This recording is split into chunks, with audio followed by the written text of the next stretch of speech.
Hoje, a nossa explicação embarca em uma jornada incrivelmente fascinante pela biologia humana. Quem nunca parou para pensar em como o nosso corpo reage e até entra em parafuso quando mergulha em estados profundamente negativos?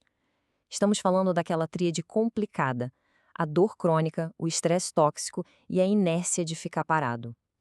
Mas a melhor parte vem logo depois, porque vamos descobrir como o simples ato de se movimentar funciona literalmente como o botão de reinício fisiológico definitivo. É como dar um reset completo no nosso sistema. Bom, vamos mergulhar fundo nisso com uma pergunta que soa quase como ficção científica. Como é que o cérebro humano pode acabar se viciando em sentir dor? Parece loucura, mas a gente precisa entender como o sistema nervoso consegue manter as sirenes de emergência ligadas no volume máximo, mesmo quando já não existe mais nenhum machucado ou lesão física no corpo. Essa é uma questão clínica tão urgente que virou de ponta cabeça tudo que a ciência médica achava que sabia sobre o sofrimento. E o nosso roteiro de hoje é bem direto para desvendar esse mistério. Nós vamos passar por 3 grandes sistemas corporais que entram em colapso. Começando pelo círculo vicioso da dor, depois vamos para o efeito tóxico do estresse e, na sequência, o sedentarismo e a perda de equilíbrio.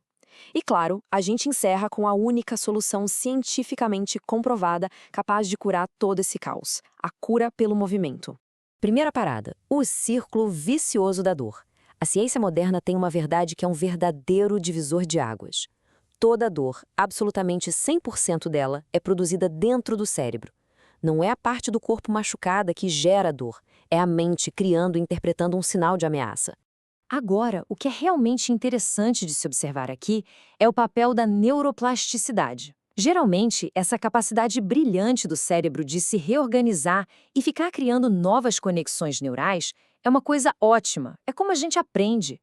Mas, quando a mente é bombardeada por estímulos de dor o tempo todo, esse superpoder vira o que chamamos de mal adaptativo. O cérebro aprende a sentir dor, trancando todo o sistema nervoso central em um estado de pânico permanente. Basta pensar na mente como se fosse um cartógrafo desenhando um mapa extremamente detalhado do próprio corpo. No caso da dor crônica, que é essa sensibilização central, o mapa fica tão bagunçado, mas tão bagunçado que até um toque super leve é interpretado como um perigo gigante. É como se o alarme de incêndio travasse e não parasse de tocar. Isso cria um círculo vicioso terrível. O corpo foge do movimento para evitar a dor, e essa falta de movimento só serve para confirmar para o cérebro que a ameaça é real. Avançando para a nossa segunda crise, que atinge em cheio o sistema endócrino, o efeito tóxico do estresse. Aquela pressão no trabalho, as preocupações do dia a dia, nada disso é apenas um detalhe emocional. Na verdade, tudo isso funciona como um gatilho para uma reação química real e absurdamente perigosa dentro de nós. A vida acontece baseada na homeostase, que nada mais é do que o nosso corpo tentando desesperadamente manter a casa em ordem, estabilizada. Mas, quando o estresse crônico fica martelando sem parar, esse equilíbrio se quebra por completo. E a grande ironia aqui é que os nossos próprios mecanismos de defesa saem de controle e viram uma força altamente destrutiva contra o nosso próprio organismo. Vamos avançar e entender como isso se acumula, porque é um verdadeiro efeito dominó biológico. O cérebro capta a ameaça e o hipotálamo solta o hormônio CRH. Ele bate lá na glândula pituitária, que libera a CTH na corrente sanguínea. Esse sinal viaja rápido até as glândulas suprarrenais, que recebem a ordem direta: produzam cortisol. Ou seja, o que começou como uma simples percepção de um problema vira um tsunami hormonal real e tangível. E não é brincadeira. Segundo os achados clínicos trazidos pela Universidade Federal do Rio Grande, quando o organismo passa por esse estresse crônico, esse mar de cortisol vira um alarme falso que é puro veneno. O corpo se prepara o tempo inteiro para uma luta de vida ou morte que nunca acontece na prática, desgastando toda a nossa máquina. Os sintomas dessa toxicidade são de cair o queixo. O excesso contínuo de cortisol simplesmente devora as proteínas dos músculos, concentra gordura bem na região central e joga a pressão arterial lá nas alturas.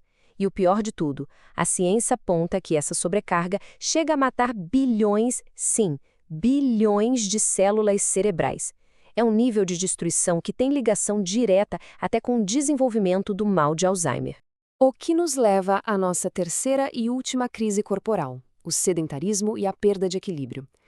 É impressionante observar como o simples hábito de ficar inativo no sofá ou na cadeira destrói de forma completamente silenciosa a noção de espaço do ser humano. Isso ilustra de forma brilhante como funciona o grande motor da nossa coordenação. Manter a postura em pé é um verdadeiro milagre de engenharia que junta três peças fundamentais: o sistema vestibular, lá no ouvido interno, a nossa visão e o sistema proprioceptivo, que são sensores espalhados pelos músculos e articulações.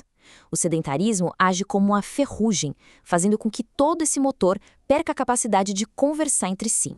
De forma muito clínica, a falta de uso reduz a força da musculatura de suporte e apaga os nossos reflexos posturais. O cérebro acaba ficando, literalmente, morto de fome por falta de estímulos de movimento. É justamente daí que surge aquela vulnerabilidade imensa para quedas, tonturas e vertigens inexplicáveis. A biologia simplesmente perde o manual de instruções de como se adaptar no espaço. Mas ufa, é aqui que a gente muda de ares. Depois de passar por essas 3 crises severas, chegou a hora de dar boas-vindas ao verdadeiro herói dessa história. O momento de acionar o botão universal de reset. A cura pelo movimento. É maravilhoso ler essa citação do Dr. Drauzio Varella, que diz exatamente o seguinte: a neuroplasticidade é a prova de que o cérebro é dinâmico e adaptável, capaz de se reconstruir, aprender e proteger sua funcionalidade. Chamamos isso de neuroplasticidade positiva. É a prova científica irrefutável de que nós fomos projetados com a habilidade de desaprender padrões destrutivos e pavimentar novos caminhos de pura saúde e vitalidade. Então, o ponto crucial é o seguinte: a exposição ao movimento contínuo e bem direcionado não é apenas sobre entrar em forma ou ficar com músculos fortes. É uma intervenção médica universal. O exercício remapeia as áreas do cérebro bagunçadas pela dor, libera uma enxurrada de endorfinas, faz uma verdadeira faxina nos níveis tóxicos de cortisol e religa todo aquele motor de coordenação proprioceptiva e vestibular. É o corpo se consertando sozinho. E a nossa explicação se encerra com uma frase que tem um poder gigantesco de libertação. A dor é uma opinião do cérebro. E boas experiências reescrevem essa opinião. É isso mesmo. O movimento contínuo é a ferramenta mais natural que existe para reescrever a nossa própria realidade interna. Diante de uma máquina tão absurdamente adaptável quanto o nosso corpo, a grande provocação final é: como é que cada um de nós vai escolher reescrever as conexões da própria mente a partir de hoje?